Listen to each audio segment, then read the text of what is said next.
Hello guys, welcome back.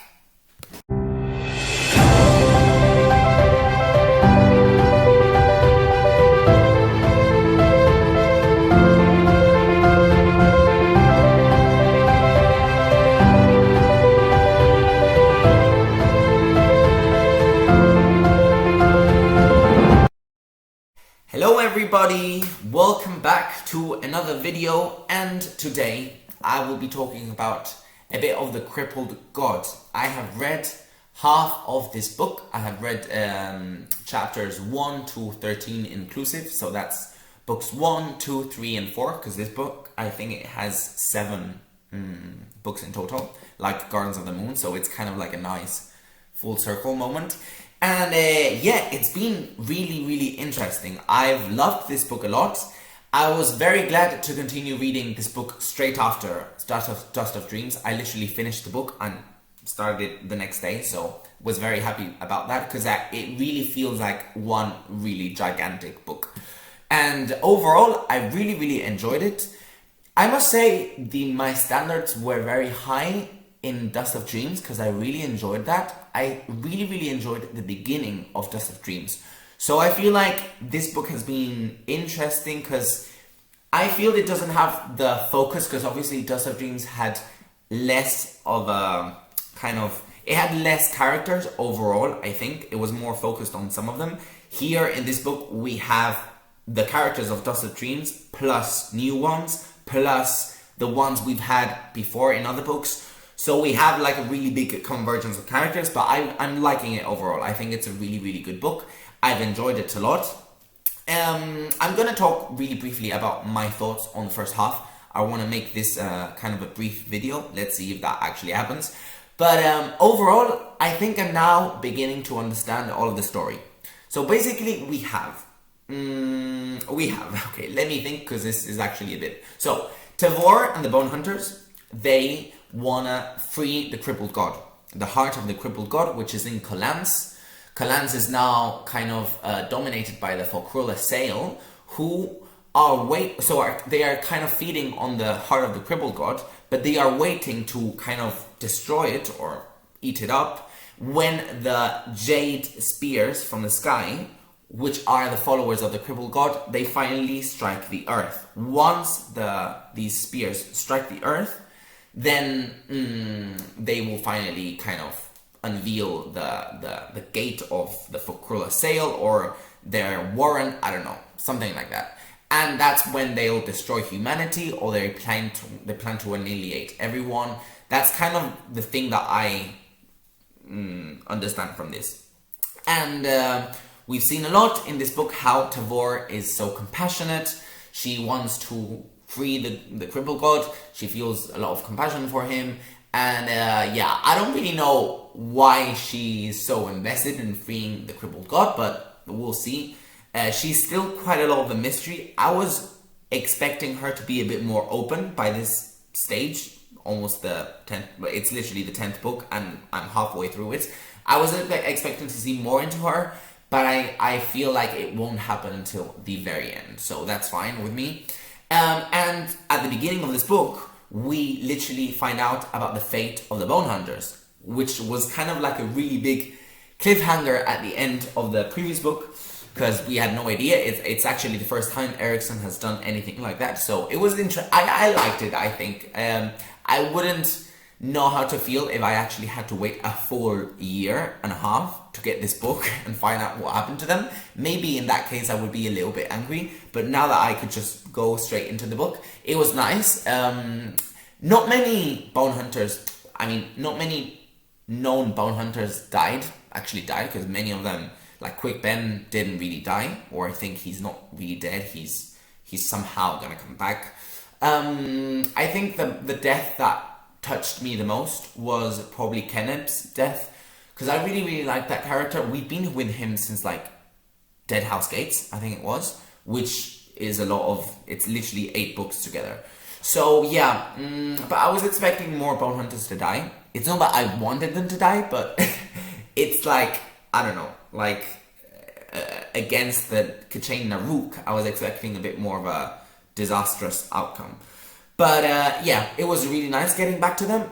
the part of that encounter that I really, really enjoyed was when we see how broken the Kundril are, and especially how Gal, war leader Gal, is, like, because I love him, and the fact that he survived, but then his children all died, and now he's kind of broken, and then, you know, he finally had managed to, like, kind of feel the connection again with his wife, and now again it's all broken, and I really, really feel sad for them. I love the Kundril Frontiers. They are so awesome. I love them.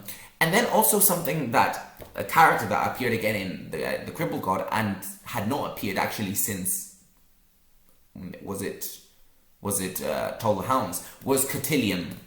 Cotillion I love. I think he's slowly been climbing up in my rankings since the first book, and now he's top. He's at the top because he's amazing. I was so happy to have him back, and then we also find out that Cotillion was the one that helped Lostarail shadow dance and also save Tavor. And yeah, I love him. I really love him. I especially liked that conversation that he had with Lostarail, and they were talking about how gods don't feel love at a certain point. And then, I don't know, they were talking about what keeps people going on and what keeps gods going on, and why Cotillion wants to fight on. And yeah, I just feel like he's literally the most compassionate character in the series, probably. So really love him, really happy to have him back. We haven't seen that much of Shadow Throne, actually. We've seen some glimpses of him, but not too much. He's always in the background, but I don't know what he's doing, what he's planning. And another character that I'm slightly conflicted on is Fist Blistic, which obviously I think we're meant to dislike him, but I feel really sorry for him, but because most of the characters in this series are broken in some way, and I feel like he's terribly broken, and I feel sorry for him. I feel a bit of compassion, and I can also understand his point of view in a way, because obviously no one is telling anything about, but they're expecting to be literally just to give their lives for this cause, and I don't know, like, I feel like in a way he has some right to know, and all the soldiers know, they should know what the cause they're fighting for and why they should fight for all of these. And especially, so basically the plan is the Bonehunters are now going through the Glass Desert with the Kundril Frontiers, and they're going their way. And then they split up with the Lithari, Briss, and Aranict, the Kachain Shamal with Gessler, Stormy, and Caliph, the Volcando Evertine Legion with Queen Everstral, and then also the Perish Greyhounds with Krugava and Tenekalian. And they split up because basically, in a way, the Bonehunters are going to sacrifice themselves to battle with the Fokrula Sail, while the others go to the Spear, or something like that. Was it the Battle of the Spear? Yeah. And they're gonna go to the Spear, and they're gonna destroy the heart of the Crippled God. So they're gonna be like kind of a distraction, I guess. But basically, the Bonehunters are gonna sacrifice themselves, or that's how it meant to sound. I don't know. But yeah, I don't know about that plan. If I was a soldier in the Bonehunters, I would just desert. Sorry, I'm not gonna die just to sacrifice myself. Honestly, that's my opinion. But one of the parts that I loved at the beginning was a parley between all of this massive convergence of so many characters. Because I love most of the characters that are there. I really do. Abrastal, she's badass. She's amazing. Love her. I love her, honestly. I also love, who else? I love Krugava, Mortal Soul Krugava. There's apparently been some type of conflict between Krugava and Tenekalian, and they're kind of more, Krugava has left her position as Mortal Sword, because basically the Perish Greyhounds are now gonna be allied in a way with the Fokrula Sail, because they are devoted to the wolf gods and they don't believe in following a mortal woman like Tavor. So Tenekalian kind of convinced everyone to back him up, and now Krugava, I think he's gonna search for Tavor and fight beside her. I love Krugava, she's amazing. Tenekalian I kind of hate. Now, in Dust of Dreams, I was a bit undecided about them, but now I really hate him. And who else? Who else do we have? I love Briss and Aranit. I think in this series we haven't had many moments of actual pure kind of love and I don't know, that kind of seduction, and I don't know, I feel like we haven't had many chances to actually experience some love here. But I love their relationship. I think it's amazing. I love Aranit. We only got introduced to her in book 9 and I love her. Like, she's amazing. She especially changed so much between such a fragile and silent girl into like such a powerful and leading woman. I love her. Love her. Love her. And another moment that I really enjoyed in this first half was to getting to know Sin's backstory of how at the beginning she got raped when she was just a child, and how she then became a virgin of death, and her relationship with then the fire and her. Love her. Love her. Especially because I feel like many characters in this first half have kind of hate her. Like she doesn't have a lot of humanity in her now, and I feel like I feel terribly sorry because it all happened for such a horrible reason, like getting raped. So I really liked getting some backstory into her, and I don't know, also to feel compassion for such a fragile little girl, because in the end she's just a girl. So yeah, loved getting more of that. And then we also find out that Tavor's first step into planning all of this was when the Paran family lost their only son, which I guess is Gano's Paran. So I don't know, I think we'll get more of that, but basically in that moment when Paran first died and then he came back, that was when the moment when Tavor started kind of investigating and getting to know everything that was going on with the Crippled God and the Cruel Assail and all of this. So I'm really curious to see where this is going and why Gano's Paran is at the center of all of this. But talking about him, I was so extremely happy to see him come back. We had not been with him since the Bonehunters, and in the Bonehunters, he was probably my favorite character. And I just love the Paran family. He is amazing. I love him. I feel really identified with him in many, many ways. But where is this guy and his army? Because I don't know where the host is and where he is. I guess he's in Leather now, because I feel like he's battling against... he's in a siege battling against the Cruel Assail. But there's also children popping up, and I'm a bit confused. I think he's in the northeastern part of Leather, so kind of close to Karkanas, I guess, but I don't know why he's there. I think he's been in some kind of communication with maybe Tavor, because we left him in 7 cities in the Bonehunters, so I don't know why he came back, so no idea. But I must say that the most interesting thing in this book, at least in the first half, has been the breach of Lightfall. Everything that was going on with Karkanas, with the Taisliosan, with the Andy, with the Sheikh, with Twilight, with the Watch. Oh my god, it was incredible. Honestly, it wasn't that I was very keen. I loved getting to know Karkanas in book 9, but it was all a bit confusing. I didn't know what the role of the Sheikh was gonna be. I was very confused, and now I love it. I think it's amazing. I need to see that on a screen one day, even if it's just animation or cartoon. I don't care. I need to see that in real life, because I feel like this is actually Yed and Garrick, so the Watch, and this is all kind of Lightfall, I think. Maybe I'm wrong. At the beginning, when I first purchased this book, I thought that this was the Crippled God and this was kind of Tavor or something like that. I didn't know. But now I think that's actually like kind of Lightfall, and that's kind of Yed and Garrick protecting the breach and all of that. So I think that's a really cool cover. I might be wrong, actually. I don't know. I really don't know. But I feel like, honestly, that imagery of the light and then kind of the breach and the shadows of the dragons behind in like the other side, and then the image of Yeden just sitting alone and facing Lightfall, and all those dragons and Taisliosan seeking to breach that wall. And god, amazing. Honestly, I got chills in that. I think it was chapter 12 or chapter 13 with the baton. It was amazing. And all those dragons, oh god, I just love dragons, so yeah, I really do. But I do get confused with all of the Taisliosan names. I think we had not met them before Dust of Dreams, or even before the Crippled God, actually.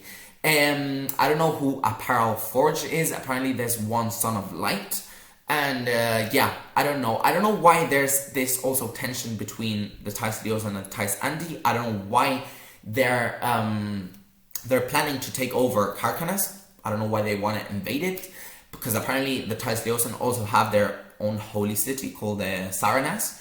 So yeah, I don't know, but also I hope Twilight kneels down and helps the Sheikh, because obviously she needs to do something. And yeah, honestly, love it, love it, love it. And then also we've gotten a lot of things and a lot of flashbacks going back to some of the quotes in Dead House Gates with the children are dying. I think we've had so many quotes about that. Children are dying, children are dying, children are dying. I think we've had so many mentions of that, which I really love, because it's I love when Erikson echoes back to previous books, and he echoes back to the Chain of Dogs, Cortain, everything that happened, Igatan, everything, honestly, Baraku, love it. And related to the theme of children are dying, we also got back to the snake, which might actually be one of my single favorite storylines in the Malazan series. I just love everything about it. I continue to love Badal. I love how everything is like so dreamy, but also I love how she writes, how everything is just like stream of consciousness, and it's just amazing. I really love it. I love how all of these children have kind of adopted like different families, and all the children are acting as like fathers and mothers, and the children are the younger children are kind of acting like little kids. So it just shows you how children have this incredible capacity to adapt themselves to the situation. And I guess the children of the snake are gonna probably unite with the Bonehunters, I guess. And that's gonna give them like a cause to fight on and kind of keep on going to clans. So I guess that's gonna be the case, but I really don't know. And I especially love this quote by Badal, that I think it reflects a lot on the things, especially some of the events in Dust of Dreams, which were quite harsh. And she says, "This is a story of the world. Do not flee us, this scene. Do not confuse dislike and abhorrence with angry denials of truth you do not wish to see. I accept your horror and expect no forgiveness." So I think that sums up a lot of the Malazan series. I think it's not grim dark in any way. I think there's really hard moments, but I feel like we need to face them. And I think in all the horror, in all the really bad things, there's much more compassion, and there's much more good things about all of these races and about all of this humanity than all the horrific elements going on. Another group that I really also enjoyed, and I was actually not expecting them to be so entertaining, because I wasn't very keen on them in book 9, was the group of Felash, Shirk, Elal, and the Handmaid and everything, because I love their interactions between Shirk and Felash. I think they're very witty, and they're fabulous. I just love how Erikson writes about women. Like even if he's not a woman, he writes about them so well. And yeah, I just love how different they all are, and the characterization. I just love it. But the most amazing part related to that section was when Hood actually returns and he bites off the face of a Focrul Assail. Equity, I think that was. Honestly, I just was like, Hood is such a great character. Such a magnificent, well-written character. Love him. And I actually feel kind of sorry for some of the Focrul Assail. Some of them actually. I'm a bit conflicted about the Focrul Assail, because on one hand, they don't seem very powerful. But on the other hand, they do. And on the one hand, I hate them, because obviously they just want to destroy humanity. But on the other hand, they want to destroy humanity in a way for a just cause, because basically humanity has destroyed the whole planet. We've seen so many things about the wastelands and everything just being destroyed, and all the animals and all the, the landscapes and everything all being sucked out of life because of humans. So I'm a bit conflicted. I like Erikson for putting this conflict at the forefront, because I think it really makes you think a lot about everything that is going on. So in a way, I think we now have this alliance between the Focrul Assail, the wolves, and so the Perish Krailhounds, The Taislios, and I guess they're also related to that kind of side. And also the Elaine, because we've seen so many dragons, so many mentions of dragons. Yeah, I really don't know where all of it is going, but I think everything is going to go quite crazy. So I'm actually very scared about Rud Elal, because I think he might be taken control of from his Elaine blood, and he's going to just submerge into chaos. So I really don't know, but I just hope in the I guess in the end they'll the end is gonna be quite good, I think. Right now we've just had so many characters. We've also had so many mentions of all the gods, the forgotten gods, and I think they also want the heart of the crippled god from themselves. And it's just everyone here is seeking the heart of the crippled god, so I guess he's at the center. And that moment when the jade spears are gonna crash into the earth, that's a moment when there's going to be this massive, enormous convergence. So really, really cool. I love getting to know more about the Kachin Chimal. I think the way Gessler and Stormy balance each other off, and I love how Caliph is now part of this group. Love it. Really, really love it. Tool's storyline continues to be very tragic. I really did not like how some of the group of the Trigal Guild, which is probably the section of this book that I'm not really keen on. I'm not also very keen on Setok. I don't know, that kind of group, not really a fan of. But the way they actually gave away the children of Tool, and they just gave them to Olara Thil, and she's so horrible, and I don't know, I was just not expecting some characters like Mappo to act that way, even if he's wanting to get to Icarium. It didn't match me with his personality. But I don't know, I guess Olara Thil is now going to manipulate Tool to do whatever she wants him to do through his children, which is quite sad, because his ending is already just horrible. So yeah, I'm not looking forward to seeing more of Tool in a way. And then Icarium has been sealed in some way to the earth by Calm, the Fukrula Sail, and Mappo is going to search for him. And yeah, I don't know where that is going on. But I was expecting to see more of some of the other gods, like Mandaros and the Erand, and I don't know what the other name of the Fukrula Sail was. There's just so many names. I've never even managed to remember so many names in my life. So this book, I can feel it's a stretch. It's like going a bit too much for my brain. Some of the characters I just can't remember. But I was expecting to see more of the gods freeing Korabas and everything. But I guess it's going to be more towards the end. We've seen a lot of mentions of Drek, the Worm of Autumn. We've seen a lot of Banaskar.